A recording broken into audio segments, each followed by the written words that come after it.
welcome to yet another edition of Talking with Springfield Township, your window to the township you know and love. I am back out in the field here with Chief Meininger of the Springfield Township Fire Department. Chief, thank you. Glad to be once again back in the office. We love having you here, Jason. Thank you for doing so. Obviously, it is that time of year again. Ballot season. Yes. It is one of the tough times in my office because I am talking levies and ballots and issues at galore, and the township has one coming up November 7th as well for a fire levy. That's why correct. we are here talking Yes. with you. Let's do something that most people don't get a chance to talk about first and foremost before we get into the levy itself, but obviously the department. Most people know the fire department is a place that they come in, they're going to take care of the fire, they're going to take care of you when you're hurt, but that's not all that this department takes care of here in the township. That's correct. We've been extremely busy this year. Let me give you a couple statistics that might surprise you and your readers, if you don't mind. Absolutely. In 2016, Springfield Township Fire and EMS, we made 1,394 fire responses. Now, most of those responses were in Springfield Township, but we are a good neighbor. We have what's called mutual aid, and we will cross jurisdictions. We will go into other neighborhoods and other jurisdictions, such as Coleraine, Green Hills, Mount Healthy, North College Hill. Even in the valley, we'll go down to Wyoming and so on. Basically, anybody that needs our assistance, we will go beyond our jurisdictions and our corp lines and help. We responded to 4,328 calls for emergency medical service. Combined, that's 5,722. That's a busy fire department. That is a very busy fire department. Based on these statistics and populations served, that ranks us the third busiest suburban fire department in Southwest Ohio. That is a pretty big pill to swallow if you think about it. It is. And if you think about it, we do always talk about how spread out the township is, and that is one of the difficult things for you. It is. Especially, but being a good neighbor as well. So you compound that, and being able to go out of your jurisdiction and beyond borders, so to speak, that makes it a very busy and hefty task for you and the crew to do. It is. And we rely heavily on our neighbors. There's places such as Pleasant Run Farms where our response time is 8 and 9 minutes in some cases. And for an EMS run, that is on that borderline. Exactly. And so to help expedite our response, we have a contract that we've established with Coleraine Township for them to first respond into Pleasant Run Farms. So they're getting a 4 to 5 minute response time from Station 109, which is just off of Kemper Road. They respond into Pleasant Run Farms, and they give us a 3 or 4 minute head start, and they can come in, and in most cases, they don't need to do too much, but in the cases where they need medical intervention or a patient needs medical intervention, then they expedite response and can get that care initiated quickly. And that's for a non-breather, for a cardiac arrest, for a trauma patient, and in some cases overdoses. That quick, expedited response, quick intervention is critical. So Coleraine has been, we've had a great relationship with Coleraine, and they provide that contract service, and we have a similar service into Hollydale, where we use Springdale. Okay, So we have looked at creative ways of providing excellent service to our community, and it might not be our name on the side of the fire truck that's pulling up, but if they can get there quickly and they can get the service started, that's our goal. I was going to say, I think mostly we hope for is the positive response as opposed to what could happen if we did not have such a good handshake with one another. Well, let me take, again, just to share a few things for you as well. We just recently received the American Heart Association Lifeline Mission Award. There were only 65 fire departments out of 1,159 in Ohio that received this prestigious award. Wow. And it recognizes our cardiovascular intervention efforts. There's a program called STEMI. Basically what it is, if you're having a severe heart attack, quick intervention with our heart monitors, which we use a LifePak 15. We come in, we do a 12 lead EKG. Yes. The 12 lead, and I'll show you some of that equipment when we finish our interview here. We'll go out in the firehouse, I'll show you. With the LifePak 15, It's a 12 lead EKG, and it will, the computers inside of that machine will do a diagnostics analysis of your heart and determine whether or not you're having a heart attack or whether there's a blockage. If there's a blockage, that computer inside the heart monitor will send a message directly to the hospital, who has a 24-hour cath lab. We expedite transport. We go right past the ER. We take you right to the cath lab, and the goal is to have that blockage removed in your heart within 90 minutes. We just had one a month ago where we had a 37-minute intervention from the time that we put the 12 lead on till the time he was in the ER and had the blockage removed at Mercy West Hospital, 37 minutes. And that person walked out of the hospital in 2 days. So that type of, we're so proud to have that technology and you should be, yes, in Springfield Township, and our personnel are trained to do it. And again, it's great to be recognized, especially amongst our peers. July 5th, we just completed our 5-year accreditation with the Greater Cincinnati Academy of Medicine. They oversee our EMS operations. June 15th, the Springfield Township was awarded a $200,000 grant from Bethesda Inc. Corporation for the development of a community paramedicine model. We had our Kids Fire Academy in June. On August the 2nd, we'll have an ISO evaluation to establish our fire department's fire suppression rate. Currently we're a 3. Hopefully we can get it to a 2. And that primarily affects property insurance for commercial businesses. Okay. The lower the ISO rating, the better their insurance rates are. So there is definitely an incentive to do that for our commercial businesses. On October the 7th, that's a very important date for us because it's our fire prevention open house. We open up the firehouse here to our community members or visitors for that matter, and encourage them to come and walk through the firehouse, see what we do. You know, Jason, I've said all along that, you know, this is our equipment. We take care of it for the taxpayers. They own it. And their stakeholders, have a chance they own it. So when they come in and they want to see the firehouse, they want to see the equipment, they want to see how well we take care of it, or they have any questions, we want to show it off. We want to show them how proud we are and that we have the opportunity to be good stewards of their tax dollars and show them what we use it for. And so we encourage them to come by and visit with us and see it. If they have kids, bring the kids in. The kids love to see the fire trucks. They do. They love it. And let's face it, a lot of people don't want to see a lot of the equipment, especially if it's being used on them. That's correct. Yeah, that's not a good time to. No. Not a good time to be exposed to the equipment. Sure. Yes.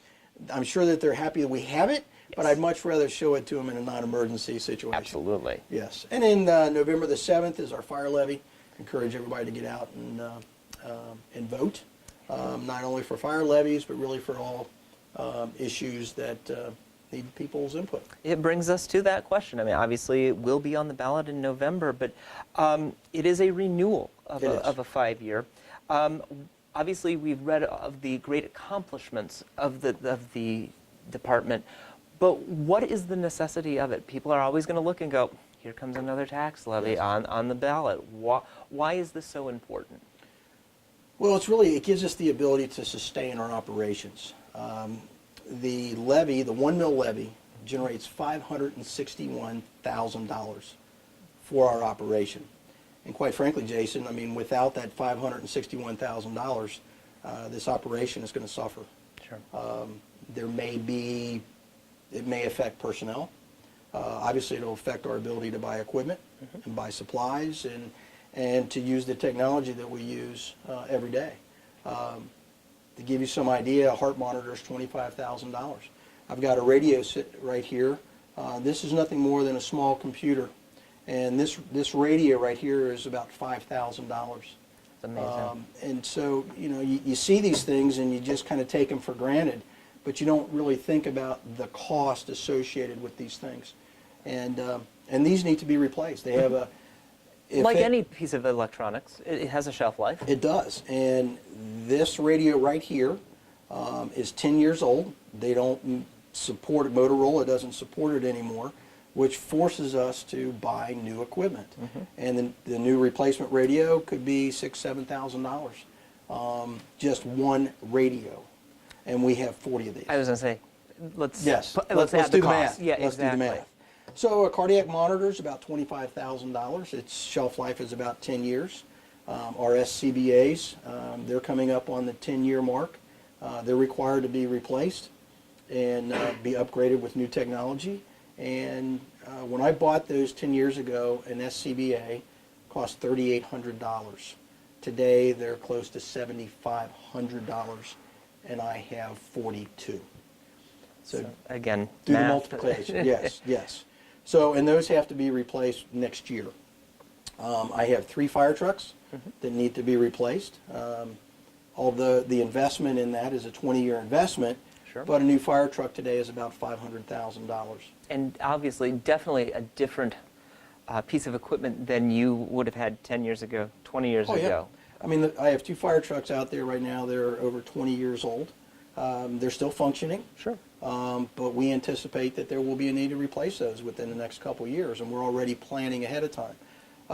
For someone who isn't familiar with the need of a replacement for a truck, what would require one to replace it? Because obviously there are things that you can repair and go Yes. on, but what makes it to say, as a chief, say it's time, it needs to be It really retired? comes down to the reliability. I mean, you have to think about it. You know, you don't have a 10-year-old cell phone. You don't probably drive a 20-year-old car.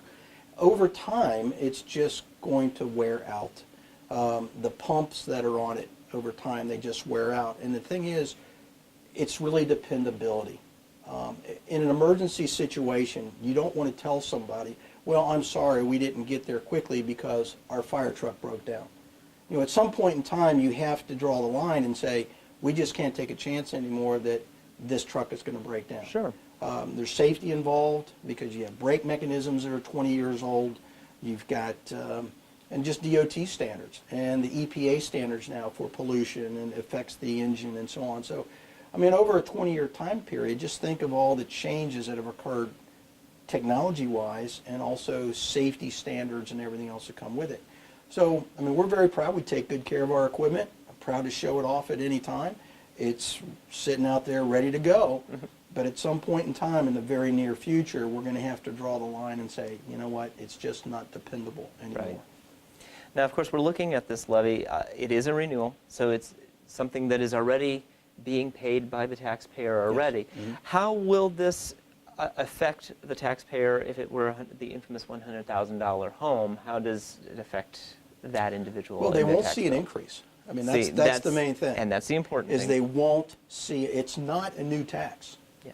The trustees have made a commitment really not to raise taxes, and they're doing everything possible to avoid that. The things that we do in-house here, and really with our budget process, we do things so that it is a tax avoidance plan. We do everything possible to keep from having to increase taxes. And this is one that we would have liked to have had it as a continuous levy, but we listened to the taxpayers 5 years ago, and they said that they wanted an opportunity to vote on it again. And so at that point, the board decided that in 5 years, we're going to go back out to the taxpayers, and we're going to let them decide. I mean, that's you know, it makes me a little nervous about Sure. that. That was my next Although question. I'm very confident that the voters will support the fire department. We work very hard to meet or exceed their expectations. I think we provide exemplary service. You know, our quality is outstanding, and we have awards to show for it. But still, we're at a time when everybody is really financially strapped, and it's difficult. And so I understand why people are somewhat reluctant to vote for another tax, but it's not a new tax. It's not an increase. We're asking to renew the expiring levy. You are watching Talking with Springfield Township. I am with Chief Meininger here discussing the November ballot with the renewal coming up in November. Playing the devil's advocate like I like to do, you know, the unfortunate question has to come. You know, we like to say, you know, that the township's going to listen and they will do what they feel in their heart. But if that happens to be something where they say, you know, maybe this isn't what I'm looking for, how does that affect the township? Obviously, I'm saying, what if there is a no? Well, that's going to make my job very difficult. Hopefully, they won't put me in that situation. But I will do my job. Obviously, Sure. the trustees will do their job. We're not going to close our doors. It may affect the service level. At this point, I mean, obviously, we may reduce staffing on station. It may mean that we reduce one of our life squads. Instead of having 4 ambulances available, we might go to 3. It just depends on, we will do whatever we can Right. to operate within the budget numbers that we have to work with. And that will mean, just like you do at home, you only have so much coming in, you can only do so much. Right. And you can only pay for certain things. That might be that we push off the replacement of equipment. It might be that, I think the bottom line is that no doubt it's going to affect the level of service. To be specific at this time, I don't know if I can do that, but I can tell you that we will work at it. We will provide the best service that we can within the financial parameters that the voters have given us. Sure. And we will make it work. I'll do my favorite part and now switch over for rather being the devil's advocate on the shoulder to the angel on the side. I like that. I like that side. If this Jason. were to I like pass and we continue forward, do you see some changes to some new things that you would be able to either accomplish, or because obviously the main goal is to keep services going. Obviously, as you said, the doors are not going to close. We are not going to see, no longer any runs being done by the township fire department. That's not it. But obviously, operation continues. But if this levy does get its renewal, where do you see the township fire department going from there? Well, one of the biggest challenges that we're facing right now is not aging equipment. It's really personnel. Okay. We're having a difficult time attracting paramedic firefighters. And it's not just Springfield Township. This is happening countywide, statewide, in almost every state. After 9/11, there was a lot of empathy, and young men and women were, at that point, were really touched by the police and fire services that were called upon to save our country. Sure. And so there was an influx of people going into police and fire safety services. We're not seeing that today. That is since kind of that you figure that a young person coming into this field who is late teens, early 20s, they really don't know the impact of 9/11. So that empathy isn't there. And so they don't really have that much experience with safety services. And right now, they have a tremendous opportunity to do all kinds of things. And so we're not seeing the desire to go into safety services like it used to. So just mere numbers alone have declined. Now you take the paramedic firefighters, both full and part-time, in the greater Cincinnati area, and it's a very competitive market. So now departments are having to raise their hourly rates, are having to offer benefits, are having to do very creative things in order to attract good quality candidates. And we're doing the same thing.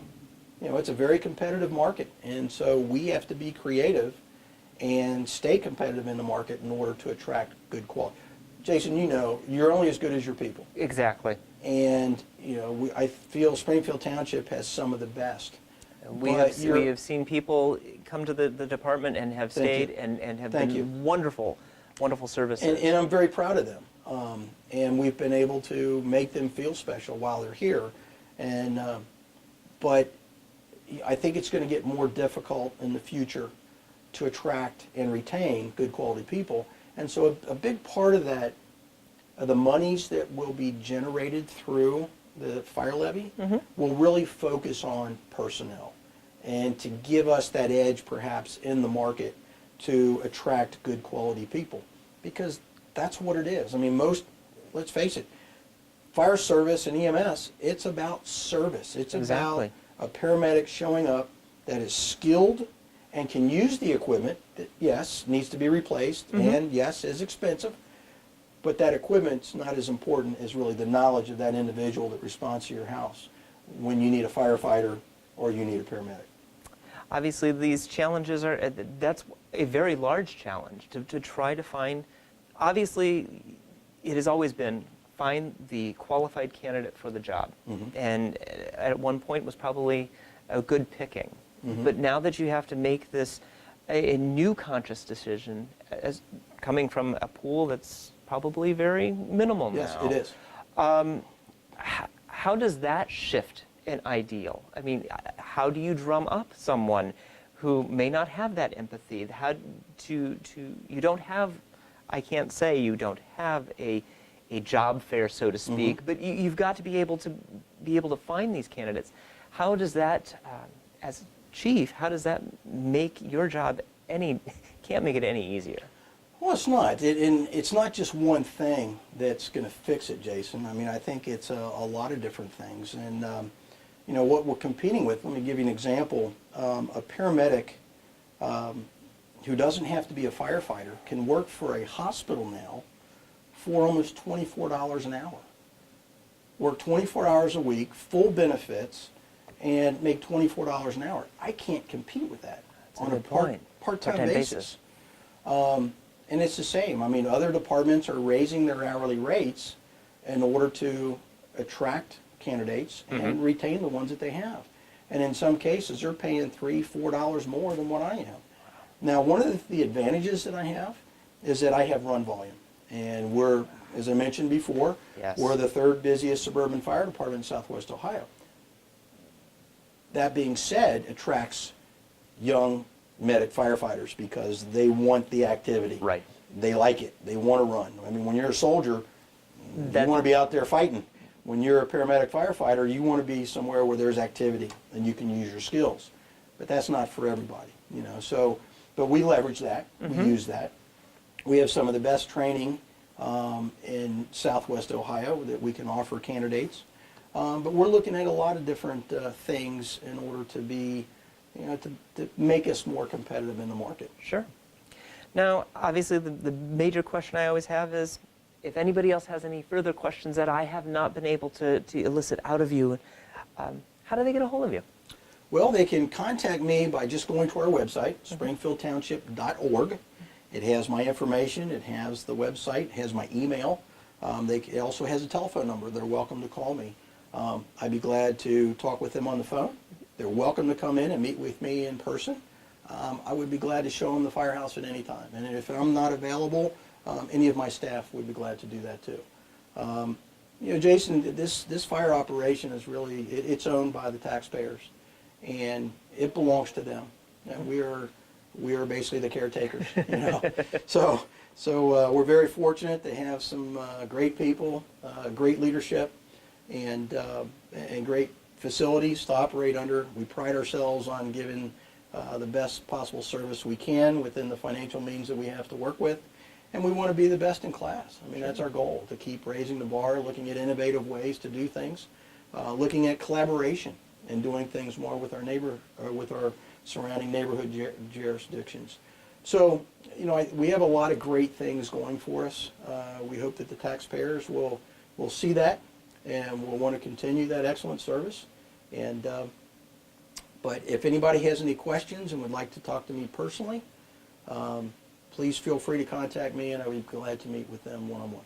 Well, again, this is why we do the programs for the township, so that they understand the items that are going to affect them here. And I'm very thankful that you were able to take some time out of your day to explain what was going on and have a seat in your office. Well, Jason, it's great to see you. We always love you coming by and visiting with us.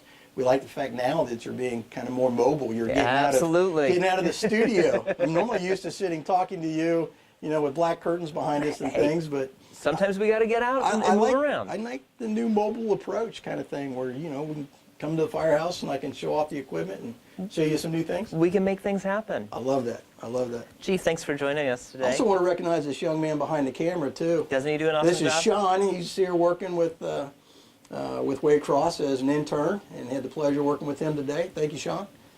And hey, you got to give credit where credit's due. I want to thank him Great. as well. Awesome. Thank you for joining us. This has been Talking with Springfield Township, your opportunity to talk to those in the know in the township. Now that we've given you all the information, especially about this ballot issue in November, it's time for you to do your duty and do the responsible thing and vote on November 7th. Have a great evening. We'll see you next time.